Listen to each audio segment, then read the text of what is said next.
بهر ملکونو کې چې کوم کسان ناست دي هغوی اکثر دې سوچ کوي چې یاره هلته مې بچي پرېښي دي، کاروبار مې دی، محنت مې کړی دی، دې ته څه نقصان ونه رسي، څوک را باندې جادو ونه کړي، نظر را باندې بد نظر را باندې اثر ونه کړي، په بچو باندې مې بد نظر اثر ونه کړي، څه نقصان را ونه رسي. نو هغه وایي چې زه خو ډېر لرې یم، نو زه به د خپل علاج د خپل کور او کاروبار او په وطن کې د خپلو بچو علاج به زه څنګه کوم. هغوی دپاره انشاءالله العزیز زه چې کوم عمل تاسو ته ښیم دا بالکل د خپل کور نه چې څومره هم ته لرې ناستې، امریکا کې یا سعودي عرب کې، دنیا په کوم ګوټ کې وي، خپل د کور تحفظ ته کولی شي. عمل چې دی دا ډېر اسان دی.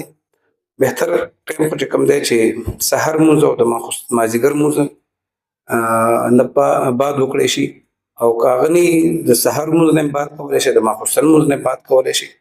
دا عمل چې تاسو کوئ طریقه کار به درته زه وښیم، انشاءالله العزیز تاسو د دې خبرې زه ذمهواري درکوم چې کور نه برته انشاءالله دا جواب نه راځي چې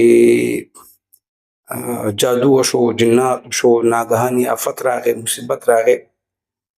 تاسو طریقه کار دا دی چې د سحر لمونځ نه بعد او د مازدیګر لمونځ نه بعد یا د ماخوستن لمونځ نه بعد 21 ځل آیت الکرسي خو تقریبا څنګه چې سورة فاتحه هر چاته یاد ده، نو ډېرو خلکو ته آیت الکرسي یاد ده، الله لا اله الا هو الحي القیوم. دا چې دی 21 ځل به دا دی، او آخري 3 سورتونه، 3 ځل قل هو الله احد، 3 ځل قل اعوذ برب الفلق، 3 ځل قل اعوذ برب الناس.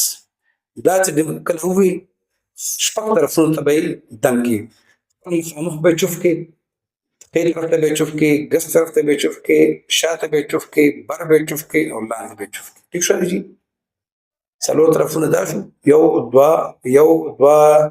3 4 5 6 او په 9 ځل باندې به په تصور کې ستا چې کوم کاروبار دی، دکان دی، بچي دي، ګاډی دی، څه چې دي په هغې باندې به په تصور کې چوف کړي. انشاءالله العزیز دومره بهترین نتایج به تاسو ته حاصل شي چې تاسو به حیران شئ. تاسو ته به انشاءالله په کور نه چرته هم دا رانشي.